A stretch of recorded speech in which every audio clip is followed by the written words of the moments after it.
Hello, everybody, and welcome to an episode in Season 2 of Undercooled. We are very happy to be back with you. Steve and I are just going to be having a conversation today about why we keep making work for ourselves, and once we do, what do we do about it? So that's our theme, but in particular, each of us is doing something pretty new in the teaching space, and that's going to be a recurring topic throughout the season as we visit these classes as they flow in real time, and we can break down what happens, the good and the bad and the ugly, and share that all with you. So this is the first round of that semester-long project. So Tim, what crazy project are you doing this term? Well, I failed to say no, and now I am developing and launching and teaching mathematical methods for material science. It'll be a sophomore level math class for our MS&E majors to teach them the things that they need in order to succeed in their upper level coursework. That's a lot. Have you ever taught a math course before? Well, I taught AP Calculus 15 years ago. That went fine. Oh, there you go. You have some experience. In fact, I'd argue that you have more experience than anyone in our whole department then. Well, we'll see how that experience does for me. But what about on your side? I know you have some pretty big teaching plans for this semester. What's on your plate? So I'm once again teaching Introduction to Material Science and Engineering. But I've been since 2013 trying to teach this as a team-based, project-based course instead of as a lecture course. And that's been quite the journey. I give a lot of credit and thanks to my friend Eric Mazur, who has helped me tremendously with this, and also to you, Tim, you're a phenomenal sounding board, because I know you've studied all these different kinds of pedagogies. But as you know, theory is one thing. Actually doing it is a radically different thing. So in my quest to try to make this happen, I learned last term that my students weren't learning. And they were, doing everything I asked them to do. And as a result, I was giving them A's. But when I walked around the room and actually talked to them, it was very apparent that they were gaming the system. They were doing everything I asked, but they weren't learning the material at the level I was expecting them to learn. So I was very depressed. It killed me over the winter break. And as fate would have it, a new book got published in January that I knew was coming out, but I didn't know was coming out then, by Robert Talbert and David Clark, who are math professors at Grand Valley State here in Michigan. And wow, that book really helped me create a vision for how to reinvent this class to make sure people actually learned. So I've decided to make a pretty major change in the way I teach. And of course, now that I'm in the details of actually doing it, it's a lot of work. And so I think I'm almost ready, which is good, because when do classes start? Next week? Very, very soon. A week from Monday. Yeah, a week from Monday. What a great motivator. So that's what I've been doing.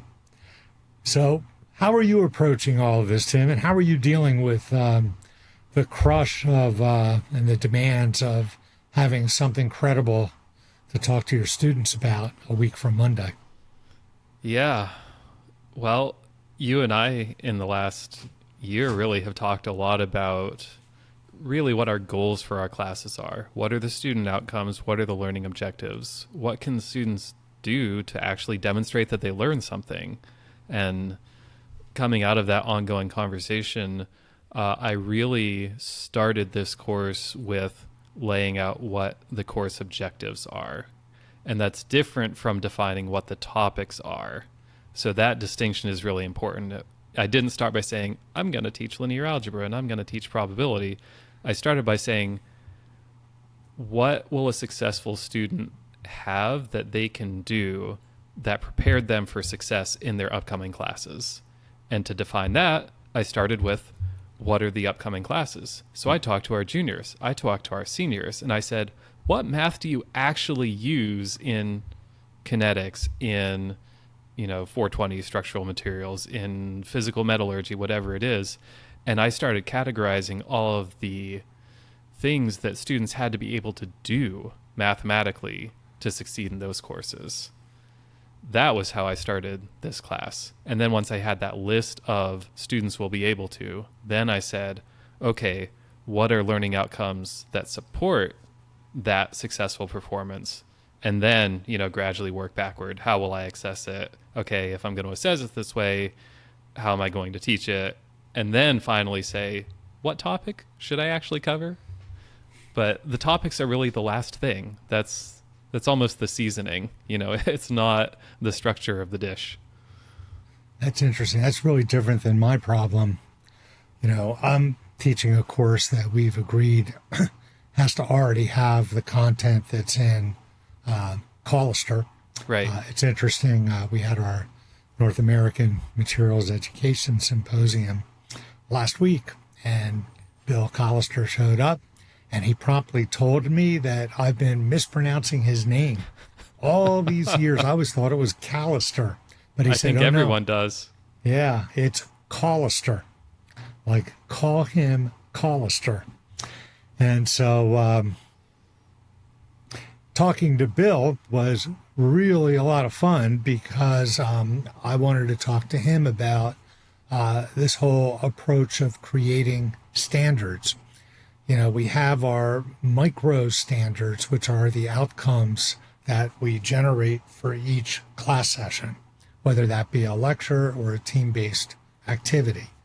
And in the early days of doing this, as I'm sure you remember, people made 12 outcomes per lecture. And we realized that's absurd. That's just way too much. And we all got them down to 5 to 8 statements of things we thought students should be able to learn from this class session. And but this book that I read, that Robert Talbert wrote with David Clark, really made me challenge that. And I already had the problem. So I had already had a reflective piece. So just to recap quickly, I have students read the book for the first introduction of the material using perusal. They get lots of feedback from each other. They can keep taking it keep making annotations as many times as they want, whatever. So they come to class actually knowing something. Then in class, we give them activities. It's like a giant recitation. We tell them if it's right or wrong, and we help them, but we don't grade it. It's an ungraded assignment. We only require they show up. Then they do homework, and we've always given homework where I don't grade the homework for accuracy, just for effort. But then they turn the homework in on Canvas, and then I give them time in class to sit with their team and make a better homework solution set while we walk around and help them. So again, lots of feedback, lots of opportunities to understand how to actually do it. Then my solutions drop, and the next class or the next 2 classes, they turn in their reflection, which consists of marking up their document, circling things in blue. If it's a math error or algorithmic error, they have to correct it. And then they circle something in red if it was a conceptual error that they didn't really know how to even attack the problem, they used the wrong set of equations, really didn't understand the boundary conditions, whatever it was. And then they had to write a short reflection about that. How did they overcome those barriers? Who helped them? And do they still need help? And then I grade that for honesty. And we have a little 2-part quiz. I call it a readiness assurance activity because it came from the team-based learning community. It's a very old technique. So you give a summative quiz, but machine gradable, so they can do it on a computer where they answer questions, and we don't give them any feedback.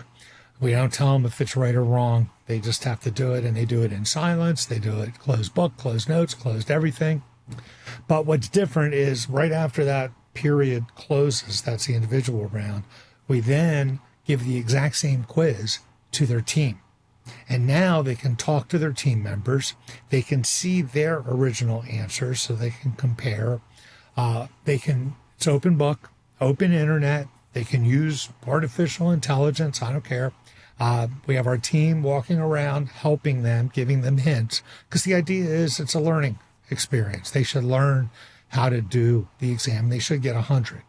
And then we average those two scores for their grade. And all that's great. But what was bothering me was I wasn't finding that they were learning. And I thought it was because of the same thing that happens with all the literature on exams, right? People have studied exams. And the reason exams don't really drive learning is that students cram for it. They do the exam, and then 2 weeks later, they had forgotten everything because psychologists have They told don't us study along. for retention. They study Right. for a moment of performance. Yep. And it's all about getting this stuff into long-term memory so they can retain it much, much longer. And that's where reflections come in. Reflections are a good way to have students revisit the material near the end of a module where you introduce it, do work, do homework, do quizzes, whatever. And so it extends that period. They have to revisit it and think about it. And so I made them write a reflection, providing me evidence that they had met one of the outcomes on the Monday class and one of the outcomes on the Wednesday class, because it was just too much to have them do all of it. But in reading that book, his 4 pillars start with having clear standards. And he explains that standards are not as fine-grained as outcomes. They're also more fine-grained than course outcomes. It's something in between.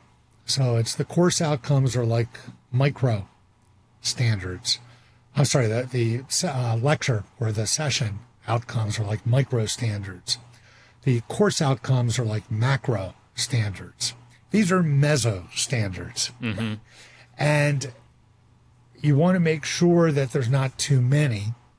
And in thinking about this, and also in talking to you, Tim, I realized that everything we do in engineering, there are conceptual things we want students to learn, the concepts, but there are also problem-solving skills that we want our students to learn as well. And they're very different. They feed into each other, they amplify each other, but they're different. So I thought maybe I can come up with one statement that describes the conceptual underpinning of an entire chapter or an entire week of work, and one statement describing the kinds of problems they should be able to do. Yep. And then I can have them reflect on both of them, and that'll grab everything. So that's one of the things that I'm starting to work on. So I guess because I already had my topics and because I already had this whole class structure, my job's a little easier than yours. But because the class is so big and there's so many moving parts, it's all those details that make it difficult for me. And I'll tell you more about that later. But I want to Right. hear how. So now you have your topics. I presume you have a whole outline of what you're going to teach, right? Yep. We've So got the what's the syllabus next? with the day-by-day fine-grained outcomes. But I do also have, very similar to what you're describing, I have these sort of weekly standards of here is the overall concept of this week. Because math is very conceptual as well. Or at least it should be if you really understand it. But there is also that just operational fluency of I can execute this calculation. And I do want students to have those two sides of that understanding as well, as that they'll say, this is what this math means, this is what it's for, this is when it's useful, but then also procedurally, here's how I do it. And so I'm really approaching each bit of content from addressing those two perspectives. But the thing that's on my side is this is a smaller class for majors, so they've bought in a sense already. This is my stuff. I have to learn it. I don't really have to sell it. I need to motivate it. I need to say why this math is important and why it's useful and how you will use it in the very near future. But it's different from managing a, 100-person introductory class where you have all kinds of people from all kinds of places majoring in all kinds of things at different ages and so on. I have a much narrower population. So I got that going for me. But as far as the class itself, once I got my standards defined, what's my conceptual objectives and what are my students will be able to operational objectives, then I wanted to think about how am I going to teach this and really start getting into the pedagogical nuts and bolts of what will the student experience look like? What is their day-to-day? What kind of assessments am I going to use? Because much as we have learned over and over and over for decades that students don't study for exams in order to actually learn, we've also learned for decades and decades and decades that lecturing at students is effective at information transfer and not much else. So I'm not here to transfer information. I'm here to equip students to actually be able to do stuff. And that means that I'm approaching this class on the assessment side to mirror what you're saying. I'm doing very frequent, very low stakes assessment. So I'm having quizzes every week and they're like 15 minutes, like 2 problems probably. And, sort of an easy difficulty and a medium difficulty. There's no hard difficulty. That's on the homework because hard math gets time intensive pretty quickly. I can't give them an hour long, partial differential equations problem on a quiz. That's just not tractable. So we're having these frequent low stakes assessments. And it's interesting that yours are like open everything, because this is something I've been waffling on, is how open to make mine, to have it be real to the way that people actually use math. It has to be open something. Like you're never stuck on a desert island with a pencil inventing, calculus by yourself. You have resources, you have references. But at the same time, I do want to make sure that I'm structuring the assessments in a way that does drive students to actually try to learn something. And so I've landed on open notes, but closed internet. And what I particularly want to badger students to do over and over and over is make your own note sheet for the quiz. Right. I'm going to tell you what the topics are every single day. Make the notes that you want to have. Give yourself the breadcrumbs to follow when you see these problems. And I know when I was a student, that was so helpful for me in my physics classes where we had note sheets. That was where I actually synthesized all the information and saw, oh, that's how that equation connects to that equation, which lets you inform that other thing from that other class, was trying to put it all on one page in a coherent and referenceable way. So that is how I'm using assessment to try to actually drive learning in this class. I'm really glad you just said that, because I agree with you. I've always thought that making you limit it to how big it can be, whether it's right. 4x5 card or a bigger card or an 8.5 by 11. The other thing that most people do, that I certainly do, is insist that it's all handwritten. Yes. You don't want them to take text and shrink it. and then they're coming in with a microfilm reader, Exactly. But as you know, the value is in them taking notes. It's why I use perusal, because by annotating the material, you're starting to synthesize. Writing is a critical part of thinking, right? When you write it down, you realize you think, oh yeah, I understand this. And then you write it down, you go, right. Not sure how to say all this. Yeah. And so that's a good thing. And later on, I'm going to talk about that I'm giving a final exam, an optional final exam.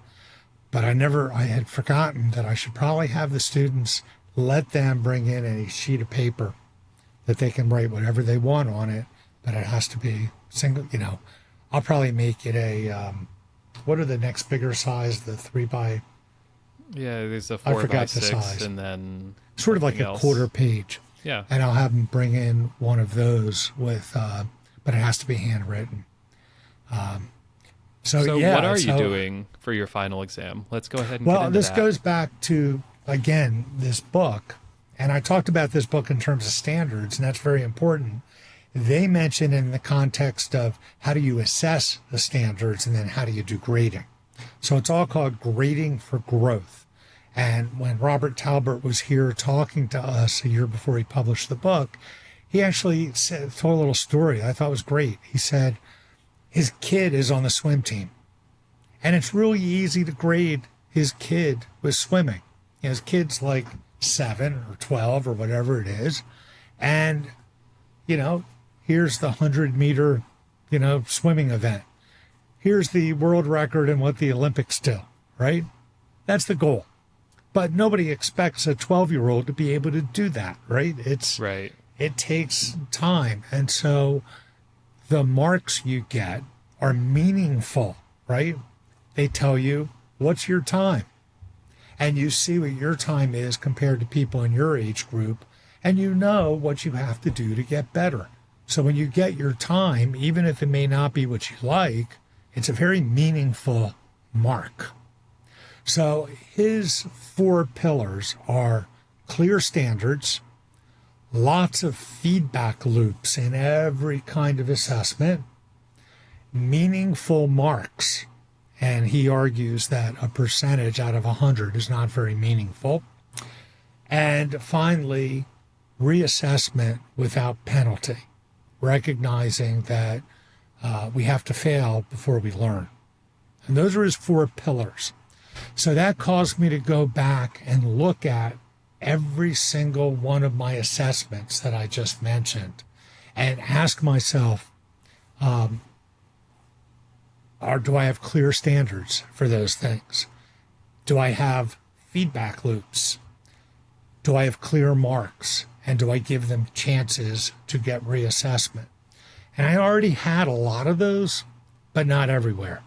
So my reading with perusal, tons of feedback because other students constantly annotate your annotations. So it's an asynchronous discussion of the book. So that's lots of feedback. Plus, the grades are updated every hour, and if they're not doing well, they can add more annotations that are more thoughtful and raise their score. So there's lots of reassessment without penalty. And then the marks are very simple. It's a 0, 1, or 2. 2 is satisfactory. 1 is it's getting there, but you need more work. And I give them lots of feedback on how to do that. I tell them if they're having trouble, come see me and I'll help them make better annotations. But I go one step further. I write down a set of reading questions, which are things that they should be able to answer because they're coupled to all my fine-grained outcomes. And they can just find the parts in the book that answer those questions. And then they can write about why that part of the book answered those questions. One thing that's interesting in perusal to combat AI, they have a new switch you can throw. You can cause perusal not to accept any text that somebody wants to paste into the window. So students have to physically type Right. it. So even if they want to cheat, at least they're going to retype it, which is a lot better than just cutting and pasting. Your comment Well, about transferring information in lectures reminded me of something that Eric used to say in his talks. He said, in a lecture, information goes from the page of notes that the professor has to the whiteboard or blackboard and directly into the notepads of the students without ever going through the minds of either the teacher or the student. It's just an information transfer. So your comment was very much like that. So anyway, that's, I have lots of feedback, lots of, so for all of these things, I looked at it, and there were a few places where I always had lots of feedback. So even these RAAs, because it's this 2-part exam, they get together, they talk about it. We have our instructional team come around and we ask them to do their problems on the whiteboard so we can see how they're doing and we can deploy our staff to where it's needed. They get lots of feedback before they turn in their final answer. And then that's where I had a problem, because there was no way to give them reassessment without penalty. And so what I thought I would do, last year, again, my biggest mistake was I set the team-based round for the RAAs at 85% and the individual round at 15%. What a terrible mistake. What an idiot I was. You know, it just caused students to do nothing to prepare. And they just all relied on someone who was smart on the team, and they never learned anything. Right, just showed up ready to be carried. Yeah, so now it's going to be 50%. So even if the team, and also to make the marks meaningful, I set a threshold that they have to pass to get a satisfactory on the RAA. So my marks for the RAA, I want to be satisfactory, needs revision, or a 0. And to make the distinction of what's satisfactory, I decided a B+ is satisfactory. And I made it that way because it's going to be hard to get an A in the class. So to get an A in the class, you're going to have to get a certain, like 90% of the RAAs, you have to get a satisfactory on. So I think by doing that, I'm making the marks more meaningful. It's a pass, no pass. But because it's 50-50 averaging the team and the individual, to get an 87.5, you need a 75 if your team gets 100. So I'm setting the individual bar to a C, which is not a very high bar, but these quizzes are kind of tough. I use multiple selection, and my numerical problems, there's 0 partial credit. There's something really wonderful about not giving partial credit. Partial credit. It's funny you say that, because I was just thinking about how I'm grading the problems in my class, and we should do an entire episode on just how we're grading these classes. There's enough there. Well, that's my whole revamp, is all the grading. Yeah. But I agree. On the partial credit topic, I'm planning to score each problem out of 3 points. And each of those 3 points is, right, it's binary. It's either you did or you didn't. So 1 point is your answer correct? These are math problems. They have objective, correct solutions. The second is your conceptual approach appropriate to this problem? Yes or no? And sometimes there's more than one right way to do a problem, but if you got the right answer by dumb luck, you're not going to get the conceptually correct point. And then the third point is, did you actually try? Because you could do it completely wrong, but clearly have put in an effort beyond throwing symbols on a page and hoping for the best. And you can also get a right answer and show no work. And then I don't know if you tried or not. Right. So that's my fairly simple grading scheme that eschews partial credit entirely, but still addresses the fact that there are multiple components that go into doing a problem correctly. Right. But more on that another time. Yep.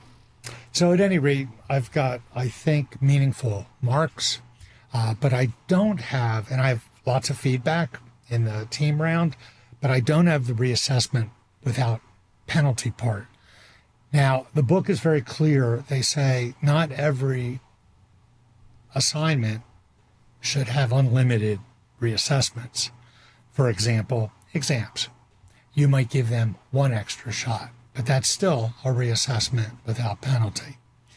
And so what I thought I would do is and it's kind of funny, I think you helped me with this. If you didn't do as well as you thought you should have done on the individual part, then I would let you come and take a retest. But you'd have to come to my office hours to do it, What solves another big problem most of us have is that the only people who show up to your office hours are there to complain about what they got on a previous exam, Right. instead of talking about the material, which is what we want to talk about.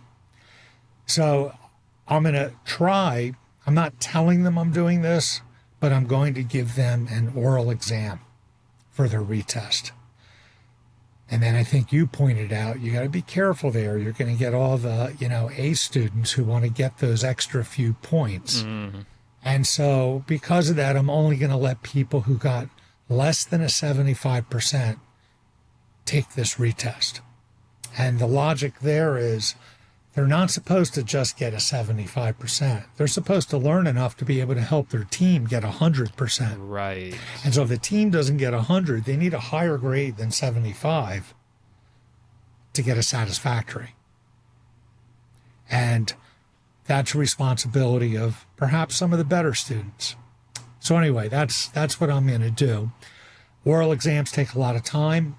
I'm hoping that by doing it this way, I'm triaging the class, because who do I want to come and take these retests? I want the bottom part of my distribution to show up so I get a shot at teaching them one-on-one through an oral exam. And so if I do that, even if I'm overwhelmed and I have to back off, I'll still give them this extra shot by taking another in-class exam. In office hours exam, and I still get to talk to them. I can still go over their quiz with them.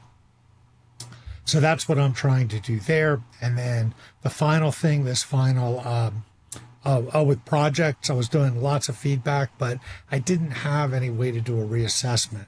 So what I'm introducing this year is, if the team wants, it's optional, they can give me a draft of what their project is going to look like. But I think they need to give it to me 10 days before the due date, so they actually have a shot at taking feedback I give them, so they can actually improve it and do well. So that's sort of a mixed feedback and reassessment. So I'm doing that with that. And then finally, with the final reflection of the outcomes, I'm now going to do a standards reflection. And they're going to have to provide evidence. They'll turn it in. There's no way to give them feedback except when I get their report. And if I feel that they've just not given me good evidence, or they've done what I told them not to do, make a little expository piece about the standard, which they could have done from AI, I'm not going to challenge them, but I'll tell them this is not what I asked for. This is not satisfactory. So the reassessment is, if they get in that situation, they will have an opportunity to make a 2-minute whiteboard video explaining the standards to a freshman engineering student. And it has to be all handwritten, no cut and paste, no PowerPoint. It has to be handwritten. And if they do that and it looks good, they'll get full credit for their project. So that's how I'm doing all that. Yeah, the timeline there of that 10 days before it's due, that's very wise. That's with lab projects especially, I've discovered that it takes the students about a week to get around to doing the revisions that I give them the feedback for, and then suddenly they do it. They start realizing, oh, wait, I don't understand what this feedback means. But then there's still that window of time to come back and to have a conversation about it. What did you mean when you wrote this on my paper? And then I read it and I'm like, what did I mean when I wrote that on your paper? But we work it out together, of course. So, of course, the big message in this entire book is that grading is being done so arbitrarily in almost all of our disciplines. And he, points out two things that we all do that we usually even hammer our students about doing, namely precision and error bars. We ignore it completely when we do the kind of grading we do, which is compressing everything to 70 to 100 and then looking for breakpoints and making those arbitrary lines for an A or a B, whatever, where you have a break of 0.02%. Oh, whoa, that's a big, huge jump. I'll put it there. And yet we know that we can't measure learning better than 20 or 30%, plus or minus. Mm-hmm. So what are we doing? We should be smacking ourselves on our heads. And then the other thing that I knew that's old. But the thing I never appreciated was he starts his chapter by saying, take all the zip codes in a state and find the average of those numbers. What does that mean? And the answer is it doesn't mean anything. And his point is that we are so good at manipulating numbers just because they're numbers that we don't think about what it actually means. I think it takes a math professor to recognize this. And he makes the point that even though everything is represented in percent, there are underlying units that are meaningful. So a quiz will have very different units than a project. And those will have very different units than a reading assignment. They're just completely different kinds of assessments. And to take a weighted average to find your score actually makes no sense. It's not a thoughtful way to do it. So he suggests, and I'm implementing, using what's called a grading table, where it's sort of like gaming. You have to get to the C- level. And if you want to advance to the B- level, you have to do all these things. So in the table, the columns are each kind of assessment. And remember, I made each assessment scored with a meaningful mark of satisfactory or not. And so I can look down and say, the C- student, the C- is what we require for this course to be counted towards their degree. It's what's required for them to use as a prereq for a higher level course.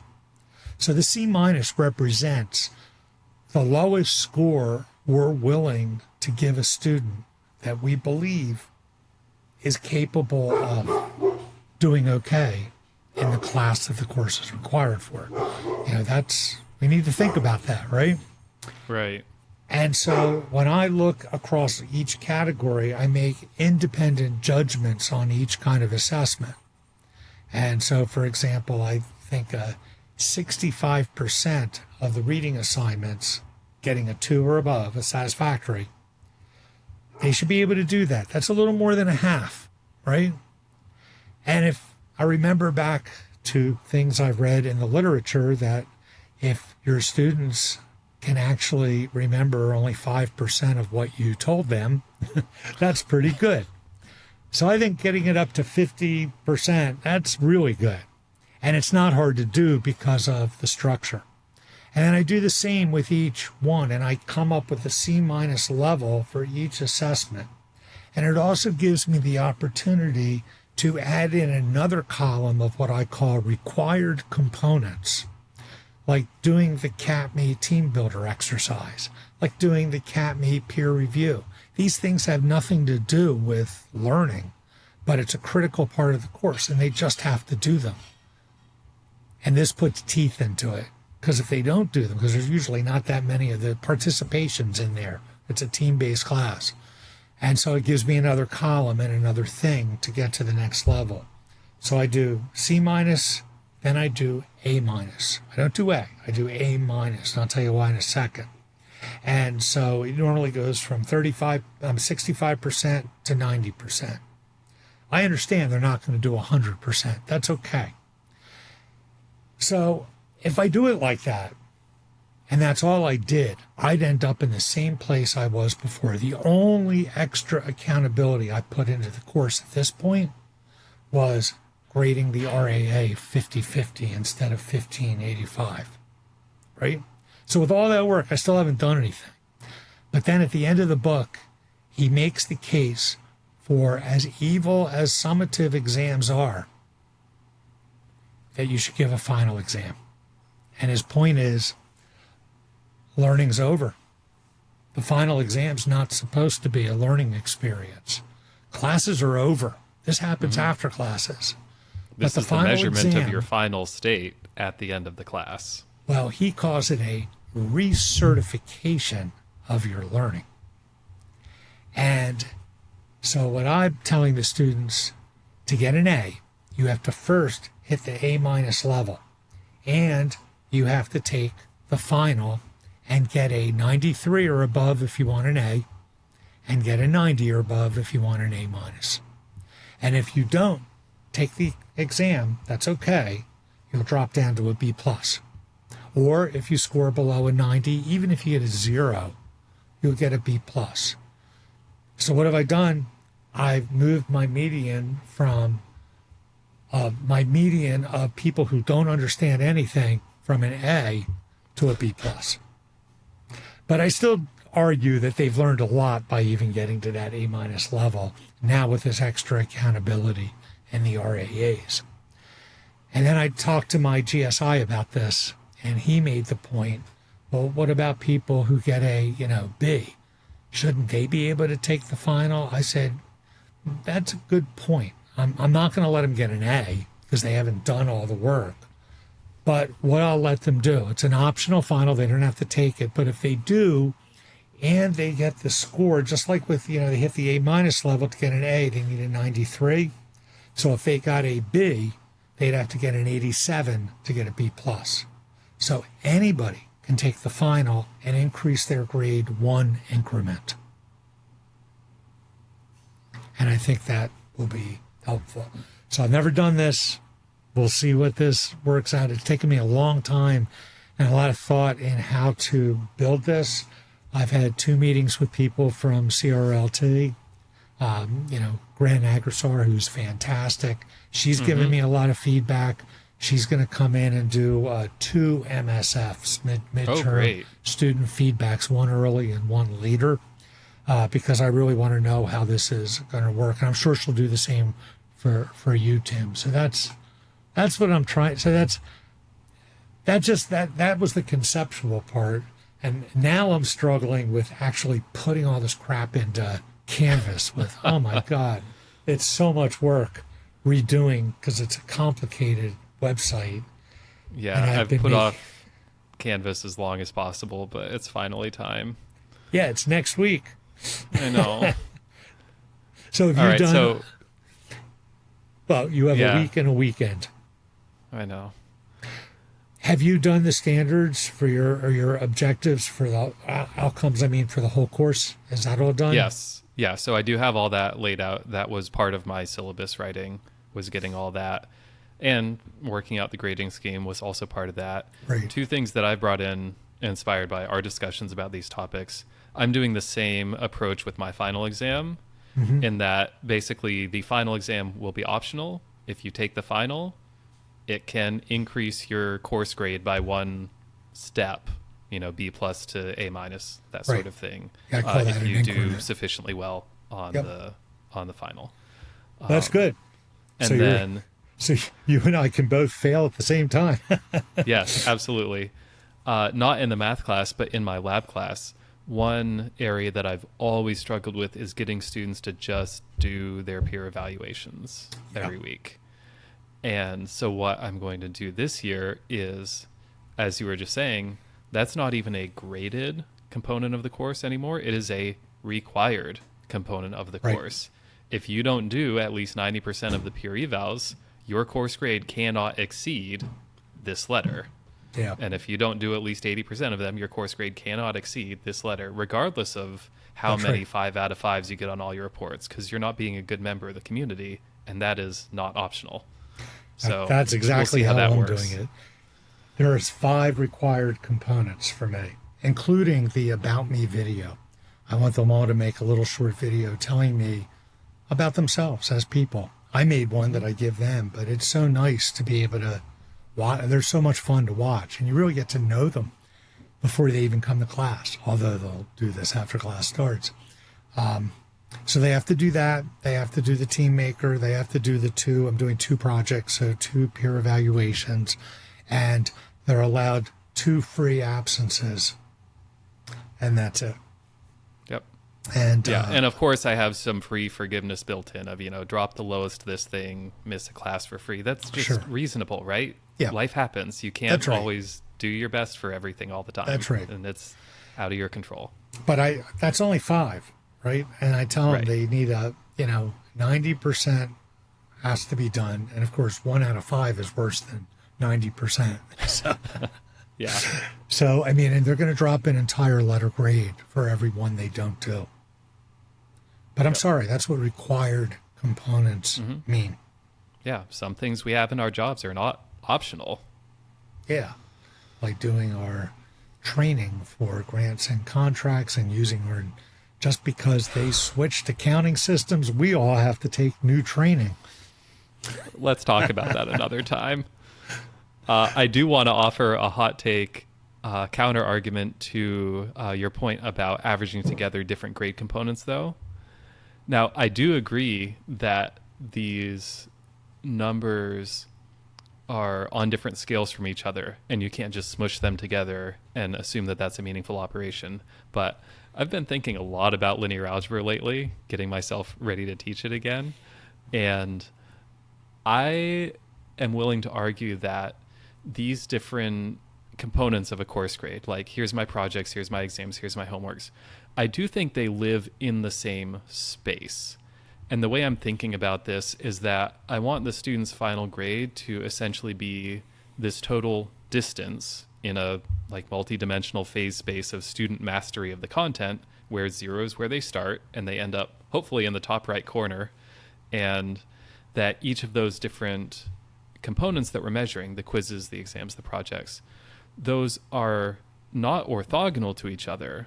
They are linearly independent, but if I borrow a page from differential geometry here, the metric for this space is not necessarily giving equal weights to the different dimensions of this measurement. And so what I think we're trying to accomplish, maybe a little ham-fistedly, with this weighted average system is to say, how do I try to understand the total distance that my students have traveled from their starting point? And if I understand the relative directions and the relative magnitudes of distances in the different directions in the space, maybe I can come up with some way to define a distance metric that is meaningful. So let me, I totally agree with you. I'd say it a little more succinctly.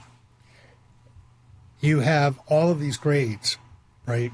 All of these marks that you've given.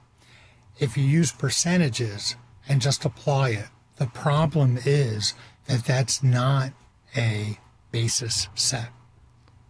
Right. You need to find the basis set that's meaningful so you can actually define your metric. And so if you make marks that are, say, satisfactory or whatever, then you've made those that are mutually independent of all the other marks, so you can create a metric in a new space with all those marks as a basis set for that metric. But it's important to recognize that if you have mixed units, right, you're not going to get there's covariance right, between these variables. Right. And so you have to separate out what's pure about each one and then construct a space that you can then get a metric for. So I am, when you do this grading table, that's kind of what I'm doing. It'll be interesting. Hopefully, I'm going to send Robert Talbert, because I don't know David Clark. I know Robert. I'm going to ask him if he'll come on our podcast, and we can. Oh, that'll be fun. We can ask him about this because he's a mathematician, so he'll be able to. But we might get what we ask for, though. That's the danger here. That's right. But it's what you're saying. I totally agree with, and you do want a metric. I mean, diffraction, right? That's the metric tensor. That is such a beautiful concept, because without it, you end up with 14 different equations for what is the distance of planes in every different kind of Bravais lattice. But if you use the metric tensor, it's this beautiful little one-line thing, because it's all embedded there, because they know the interrelationships between all those different kinds of unit cells. So it's kind of like all of these different assessments are like a different kind of unit cell. Interesting. And how can you represent this in a simpler conceptual underpinning? And I think you said it beautifully. You're looking for a metric, a length in a space that makes sense to put all these different assessments into. And Well, I'd even bet that Robert Talbot thought of that first and then dumped it down for the rest of us to just say it's like averaging zip codes. Well, we'll see how that shakes out when we have an episode on the topic. So there was something else I wanted to come back to, though. Okay. Because you made this point about your grad student being the one who said, "Hey, why don't we do this for the final exam?" So the last stroke of genius, I'll pat myself on the back here, in the way I'm developing this class is I'm having undergraduate students help me develop the class, not grad students. Right. The students who are only 1 year ahead of the students taking this class are the ones helping me build it. Right. And so they are the most accurate source of information I can have to what the actual state of the students coming into this class is going to be like, what sort of experiences they had, what they really wish they had known a year ago that they had to suffer without. And they're, our students are so community oriented. It's wonderful.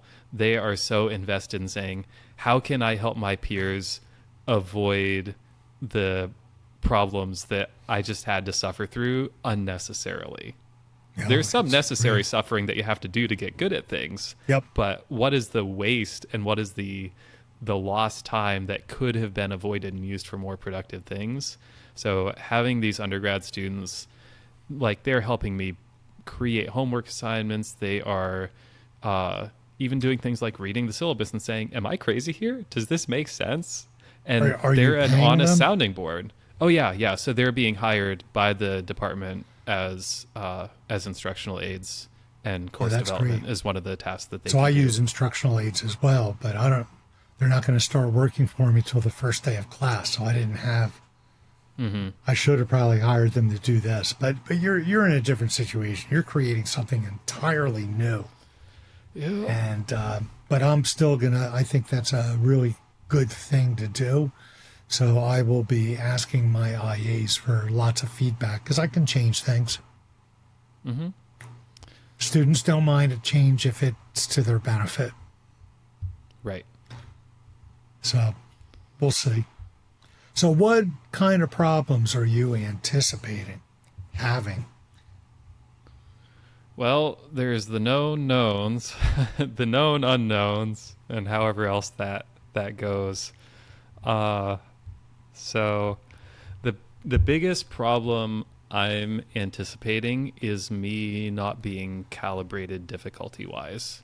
That some of these things that I throw out there are going to be way too easy or way too hard, and it's just going to take a round or two of iteration on this course to find the right level to teach this stuff at. Right. So I fully expect that to be one of the biggest challenges this semester. So you use CAPME. Did you get an email from the university's lawyer like I did? I did not. I actually don't use CAPME. I use an internal tool for team assessment stuff. Tandem? Yeah, that's right. You should get the same letter for that. So Tandem and CAPME. Well, I mean, I was shocked. This only happened a week ago. I got a letter from the general counsel of the University of Michigan saying, we understand you use CAPME. You must understand you are no longer allowed to use the in the questionnaire for the team builder, what is your race? What is your gender? And they use that in tandem too. And of course, this is very upsetting to me because we're not using this to exclude anyone. We're using this to make stronger teams and to make sure that we don't strand a woman on a team of men, because there's lots more men usually than women in our classes. And it's very upsetting, but it's all because of Proposition 2 in the state of Michigan. And even though the wording is not terribly clear, and I don't believe this violates any of it, the university is worried about litigation trolls who are just looking for opportunities to sue the university and make money. And they don't even have a political or ethical or moral stake in the game. They just want to make money. Right. It's disgusting. Well, Right. This is we'll not see for how that shakes out. admission. This is about just spreading Helping people students out. have the most productive experience possible in the courses that Exactly. we're teaching, because that's what they're here for, is to have productive learning experiences. Right. So if you haven't gotten that, you probably will. All right. Or it might be because it's the university's tool, they might have just already removed it. Yeah, I'll have to look. Well, so in your class, I feel like you've got the logistics of your class pretty well worked out at this point, of how you're Yeah. doing all of the timing of everything and how you're building the student teams, delivering all the Yep. information, activities. So are there challenges outside of the grading sphere that you're expecting this semester because of the other changes you're making? To make sure I don't get in that situation, our department chair is a wonderful person. Agreed. I talked to her and said, I'm really going to make a lot of pretty deep changes. Can I please teach a smaller section? And so I'm only going to teach 40 students. And they gave me Chrysler 133. So that's an opportunity to finally have 10 teams of 4. I think 4 is a much better number than 6. Way I better. can crowd them in, but I'm very worried about the oral exam part of this and how I'm going to do that. So I feel, at least for this term, going down to smaller teams, which makes people more accountable, and also seeing if I can do oral exams for a smaller number of students. So I'll still have one instructional aid for every 2 teams. So I'll still have 5 instructional aides and 1 GSI. And that's going to really help me, because I do anticipate a lot of difficulty with this many changes for such an already complicated class. Right. Well, let's hope it goes well.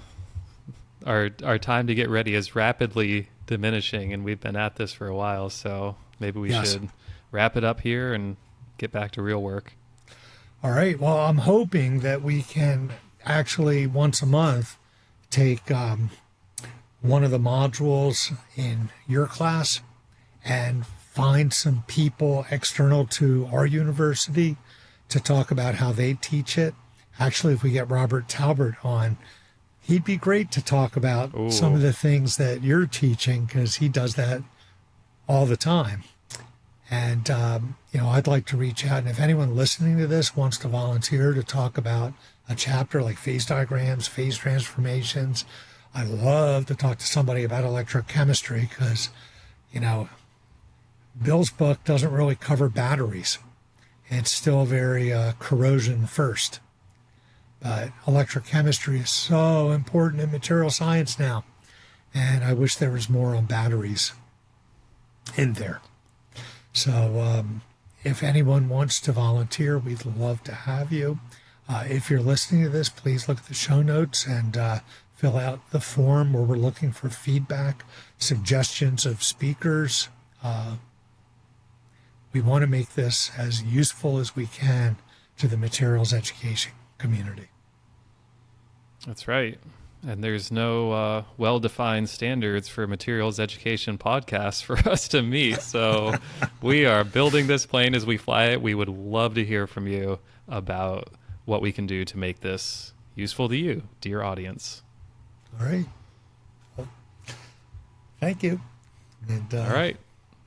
Thanks, everyone, and we'll see you next time on the next episode of Undercool.